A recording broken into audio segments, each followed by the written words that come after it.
Audio Jungle.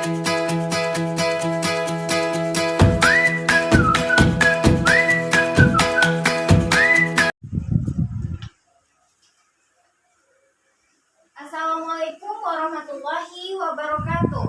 Waalaikumsalam warahmatullahi wabarakatuh. Seperti biasa, sebelum memulai pembelajaran, silakan ketua kelas untuk memimpin doa terlebih dahulu. Isti'dadan doaan. Bismillahirrahmanirrahim. Rabbi zidni ilman warzuqni fahman birahmatika ya arhamar rahimin. Amin. Baik, apa kabar anak-anak ibu semua? Baik, Bu. Nah, ibu absen dulu ya. Ahmad hadir, Hadir, Bu. Dini hadir, Hadir, Bu. Febi hadir, Hadir, Bu. Sherly hadir, Hadir, Bu. Zahra hadir. Hadir. Alhamdulillah ya, semuanya hadir. Nah, seperti yang sudah ibu instruksikan pada pertemuan sebelumnya, pada hari ini kita akan melakukan praktikum, ya. Dan kita juga pada hari ini masuk ke bab yang baru. Nah, sebelumnya ibu mau bertanya, apakah semuanya sudah menggunakan masker, sarung tangan, dan jas lab? Silakan yang belum memakai, silakan dipakai terlebih dahulu ya. Ya, Bu. Oke, sudah, Bu. Oke, sudah semuanya?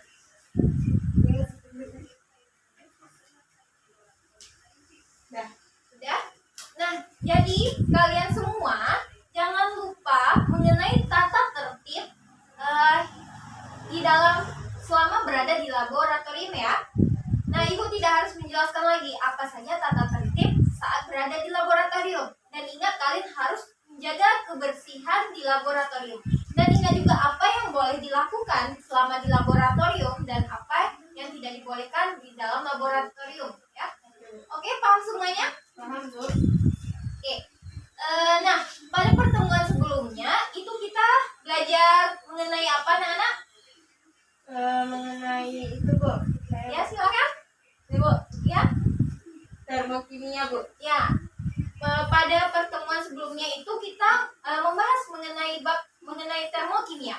Nah, Ibu ingin mengingatkan lagi, apa itu termokimia? Silakan, siapa yang masih ingat atau harus ingat ya. Ya, Bu. Ya, Ayo, Bu. anak silakan. Termokimia itu adalah ilmu yang mempelajari tentang perubahan kalor ataupun panas pada suatu zat yang melibatkan reaksi kimia dan juga reaksi fisika.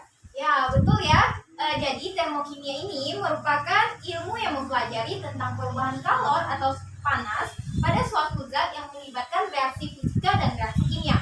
Nah, lalu pada pembelajaran termokimia kita juga ada mempelajari mengenai reaksi eksoterm dan reaksi endoterm. Nah, Ibu ingin bertanya mengenai apa itu reaksi eksoterm dan reaksi endoterm?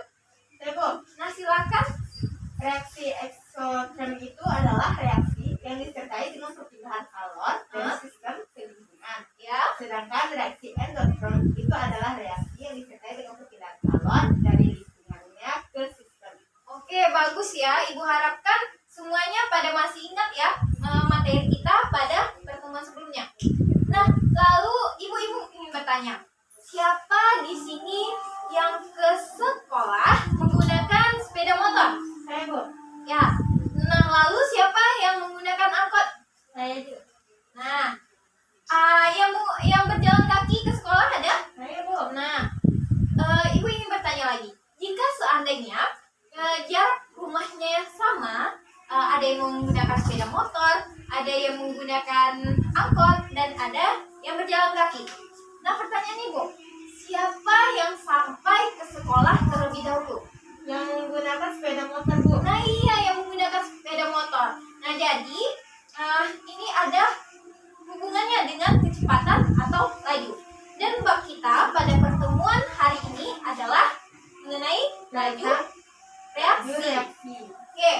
Nah, adapun tujuan pembelajaran kita pada hari ini adalah peserta didik dapat dapat merancang percobaan tentang faktor-faktor yang mempengaruhi laju reaksi. Yang kedua, peserta didik dapat melakukan percobaan faktor-faktor yang mempengaruhi laju reaksi. Yang ketiga, peserta didik dapat menyimpulkan serta menyajikan hasil percobaan faktor-faktor yang mempengaruhi laju reaksi. Nah, apakah anak-anak ibu semua sudah duduk berkelompok? Sudah, Bu. Nah, bagus ya. Nah, baik.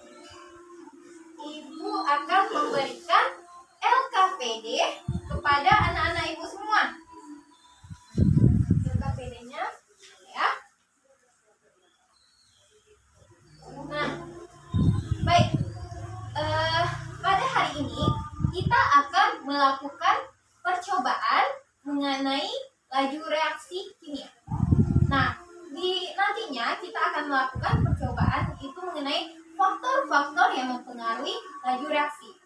Nah, sudah Ibu beritahu juga pertemuan pada sebelumnya, kalian terlebih dahulu belajar. Ya kan sekarang sumber-sumber sudah banyak ya. Bisa kalian cari di internet, di YouTube mengenai praktikum mengenai laju reaksi. Nah, apakah sudah ada yang mencari di internet terlebih dahulu? Sudah, Bu. Nah, bagus ya. Jadi kalian tidak bingung lagi ya nanti saat melakukan percobaannya. Nah, lalu kita akan mempelajari tentang laju reaksi. Nah, apa itu laju reaksi? Saya, Bu. Ya, silakan. Laju reaksi itu adalah perubahan dari konsentrasi reaksi atau produk dalam satu waktu. Nah, iya, laju reaksi adalah perubahan konsentrasi reaksi atau produk dalam satuan waktu. Nah, apa saja faktor-faktor yang mempengaruhi laju reaksi? Nah, karena kita akan praktikum mengenai faktor-faktor yang mempengaruhi laju reaksi. Silakan, siapa yang bisa? Saya, Bu. Ya, silakan. Adapun faktor-faktor yang mempengaruhi laju reaksi itu ada 4. Nah, apa itu? Ya. Konsentrasi, permukaan, serta katalis. Oke, baik. Berarti nanti kita akan mempelajari melakukan percobaan mengenai faktornya. Yang pertama tadi ada suhu, yang kedua tadi ada konsentrasi, yang ketiga luas permukaan, dan yang keempat mengenai katalis. Baik. Lalu pada pertemuan kali ini kita akan melakukan praktikum. Jadi kalian ibu harap bekerja sama dengan teman sekelompoknya secara baik, dan penilaian kita masih tetap sama seperti pada pertemuan sebelumnya. Nah, tapi bedanya pada pertemuan ini kita melakukan praktikum. Nah, kalian harus berhati-hati ya dalam melakukan praktikumnya nanti. Nah, coba sekarang anak ibu semua, ibu minta coba perhatikan gambar pada slide di depan. Nah, gambar apa yang kalian amati? Kembang api dan besi yang sedang berkarat, Bu. Nah, iya, ada gambar kembang api, ada gambar besi yang masih bagus, dan ada yang berkarat. Nah, lalu apa hubungan dari gambar yang ibu tampilkan ini dengan materi kita pada hari ini? Siapa yang bisa? Oke, Bu. Ya, silakan. Nah, kalau pada gambar kembang api itu, di mana kembang api itu apabila dihidupkan dia langsung reaksi, Bu. Ya. Sedangkan besi yang pertama itu dia masih bagus. Lalu lama kelamaan dia akan berubah menjadi besi yang berkarat. Ya. Oke. Jadi siapa yang bisa lebih menjelaskan lagi kesimpulan dari pernyataan teman kalian? Siapa yang bisa? Nah, silakan. Hasilnya ini Ya. pada kembang api ini reaksinya berlangsung cepat. Nah, kan pada besi ini reaksinya itu berlangsung lambat, Bu. Nah, iya, betul ya. Nah, pada kembang api pasti reaksinya akan cepat. Nah, sedangkan pada besi yang berkarat ini prosesnya memerlukan waktu yang cukup lama ya. Nah, sampai di sini ada yang ingin bertanya? Saya, Bu. Ya, silakan. Nah, mengapa ada reaksi yang berlangsung cepat? Terus kenapa juga ada reaksinya yang berlangsung lambat? Nah, teman kalian bertanya tadi, kenapa ada reaksi yang berlangsung cepat dan ada reaksi yang berlangsung lambat? Apa penyebabnya, Bu? Kenapa ada yang Penyebab satu reaksi itu bisa berlangsung cepat dan kenapa bisa berlangsung lambat. Oh, oke. Nah, pertanyaan dari teman kalian ini tidak Ibu jawab sekarang, tapi kalian yang akan menjawabnya nanti karena kalian akan melakukan percobaan. Nah, dari kalian melakukan percobaan, maka kalian dapat menganalisis dan dapat menentukan apa jawaban dari pertanyaan teman kalian nanti. Jadi kalian harus ingat ya. Ya, Bu. Oke. Nah, sekarang pada percobaan pertama, kita akan melakukan pengaruh konsentrasi terhadap laju reaksi. Nah, pada percobaan kedua, kita akan melakukan percobaan pengaruh suhu terhadap laju reaksi. Pada percobaan ketiga, kita akan melakukan pengaruh luas permukaan bidang sentuh terhadap laju reaksi. Dan pada percobaan keempat, kita akan melakukan pengaruh katalis terhadap laju reaksi. Sampai sini ada yang ingin ditanyakan? Enggak, Bu. Nah, sebelum melakukan, kalian langsung melakukannya. Terlebih dahulu, Ibu jelaskan ya. Perhatikan slide ini. Pada percobaan pertama, alat dan bahannya. Yang pertama itu ada tabung reaksi 4 buah, stopwatch 1 set, padatan seng 4 keping, spatula 1 buah, larutan HCl 0,5 molar 10 ml, larutan HCl 1 molar 10 ml, larutan HCl 2 molar 10 ml, larutan HCl 3 molar 10 ml, dan ada label. Nah, jadi kalian nanti pada percobaan pertama ini terlebih dahulu mencari konsentrasi larutan HCl dengan konsentrasi yang berbeda-beda. Nah, Ibu harapkan ini nanti kali aja ya buatnya, nanti dalam volume nanti baru dibagi-bagi ke kelompok yang lainnya. Paham? Nah, untuk percobaan yang kedua, ini kita menggunakan alat gelas kimia 50 ml 1 buah, stopwatch. Kemudian bahannya ada larutan Na2S2O3 0,1 molar, ada larutan HCl 0,1 molar, tembaga spiritus, kertas putih, spidol, dan termometer. Nah, untuk percobaan yang ketiga, silahkan dibaca alat dan bahannya. Siapa yang ingin membaca? Saya, Bu. Ya, silahkan. Ada gelas kimia 100 ml itu 1 buah, Ya. gelas ukur 100 ml 1 buah juga, Ya. sama stopwatch 1 set, pisau 1 buah, spatula 1 buah, Oke. batang pengadu itu 1 buah, sama tablet redoxon ada 3 butir, setelah itu air. Nah, oke. Untuk percobaan keempat, alat dan bahan yang kita perlukan yaitu, silakan dibaca lagi slide-nya. Ada tabung reaksi 2 buah, terus gelas ukur 10 ml 1 buah, Oke. pipet tetes 3 buah, larutan H2O 3% itu 8 ml, kertas serbu MnO2 dan larutan sabun. Oke. Nah, sampai di sini ada yang ingin bertanya atau kurang memahami tentang alat dan bahannya? Enggak. Nah, alat dan bahannya itu udah Ibu sediakan. Jadi perwakilan kelompok masing-masing nanti ada yang mengambil alat dan ada yang menyiapkan bahan. Paham semua? Kamu Nah, lalu sampai di sini silakan masing-masing kelompok lanjutkan mengerjakan pratikumnya. Nah, bagaimana? Ada yang kurang dipahami? Nah, ini terlebih dahulu. Ya, ada yang satu. Ingat ya, harus berhati-hati dalam melakukan percobaannya. Nanti kalau ada yang kurang dipahami, berarti ini dimasukkan ke satu ini aja, Bu. ya, ya ini tadi udah kalian ada satu target, ya udah benar, dibagi, dihaluskan. Nah, coba baca lagi itunya, petunjuk melakukan praktikumnya. Dilakukan perlakuan yang sama kan? Nah, ini udah ada 13 ini. Silakan ya lanjutkan.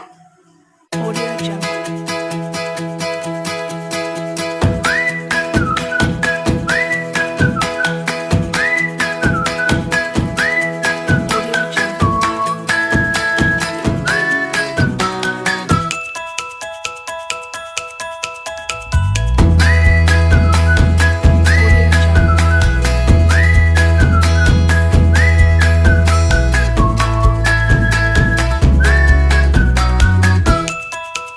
Audio Jungle.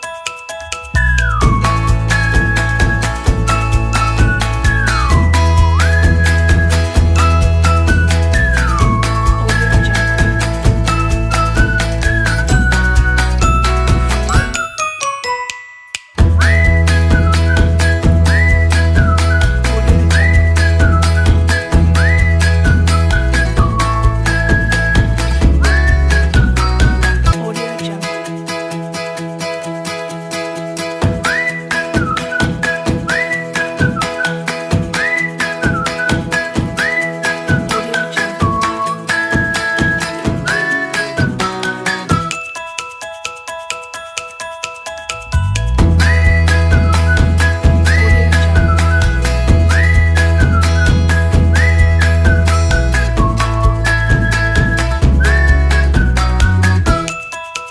Audio Jungle. Audio Jungle. Audio Jungle. Audio Jungle. Audio Jungle.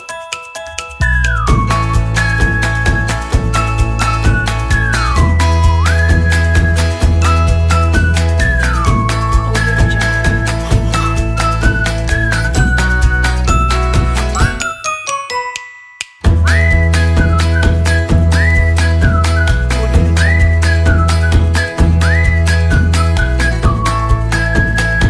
Baik, semuanya apakah sudah siap melakukan percobaan? Sudah, Bu. Nah, baik.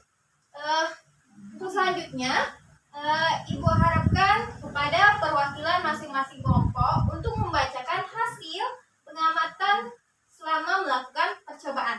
Silakan, Oke, Bu. kelompok satu dulu ya. Nah, jadi setelah melakukan percobaan, ada percobaan ketiga, di mana pengaruh luas permukaan bidang sentuh terhadap laju reaksi. Nah, pada percobaan yang pertamanya, kelompok kami memperoleh satu tablet redoxon yang dilarutkan ke dalam air sehingga dia larut itu selama 1 menit 7 detik. Sedangkan pada percobaan yang kedua, di mana satu tablet redoxon itu kami bagi menjadi 4 dan salah satunya kami ambil lalu kami larutkan ke dalam air, di mana dia larut selama 47 detik. Dan pada percobaan ketiga dengan menghaluskan redoxonnya lalu dilarutkan ke dalam air yang memakan waktu selama 25 detik.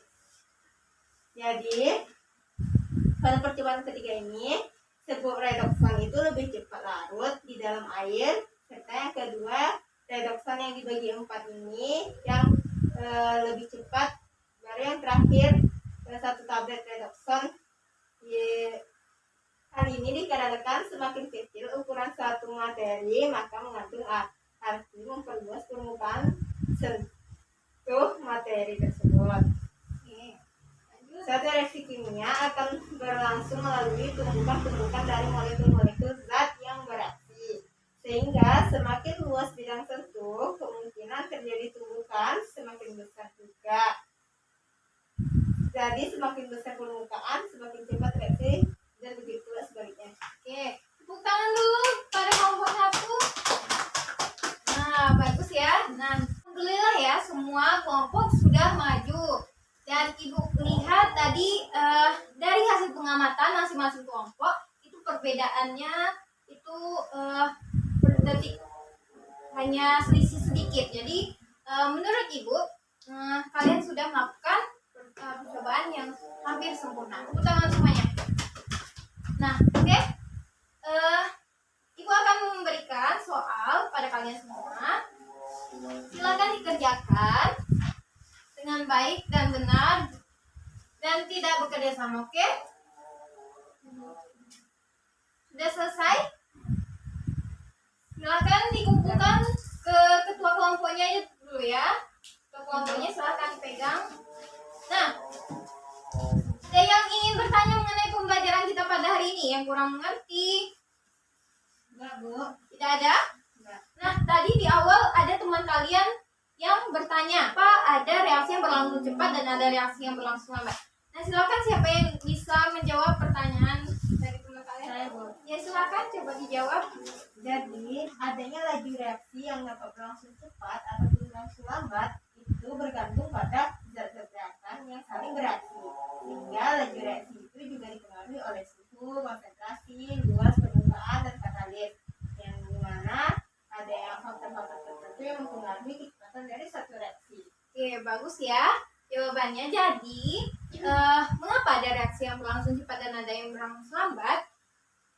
Laju reaksi dapat berlangsung cepat maupun lambat itu bergantung pada zat-zat reaktan yang saling bereaksi. Nah, lalu siapa yang bisa memberikan kesimpulan pada pembelajaran kita pada hari ini? Nah, Bu. Ya, silakan. Nah, pada hari ini kita mempelajari tentang laju reaksi dan melakukan percobaan terhadap faktor-faktor yang mempengaruhi laju reaksi. Ya. Mana faktor-faktor yang mempengaruhi laju reaksi itu ada 4, yakni suhu, konsentrasi, luas permukaan, dan katalis. Nah, bagus ya. Jadi, pembelajaran kita pada hari ini itu mengenai laju reaksi dan kalian sudah melakukan percobaan mengenai faktor-faktor yang mempengaruhi laju reaksi. Ada 4, ada suhu, konsentrasi, luas permukaan, dan juga katalis.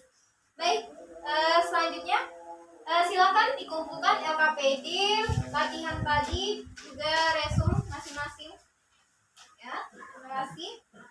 Nah, baik, untuk tugas di rumah, silakan kerjakan latihan halaman 113 nomor 1, 2, 6, 7, 9. Ada 5 soal ya. Jangan lupa ya dikerjakan. Nah, untuk pertemuan selanjutnya, silakan pelajari mengenai teori tumbukan dan juga orde reaksi. Nah, baik, sampai di sini, marilah sama-sama kita mengucapkan Alhamdulillahirrahmanirrahim. Dan Ibu akhiri dengan Assalamualaikum warahmatullahi wabarakatuh. Waalaikumsalam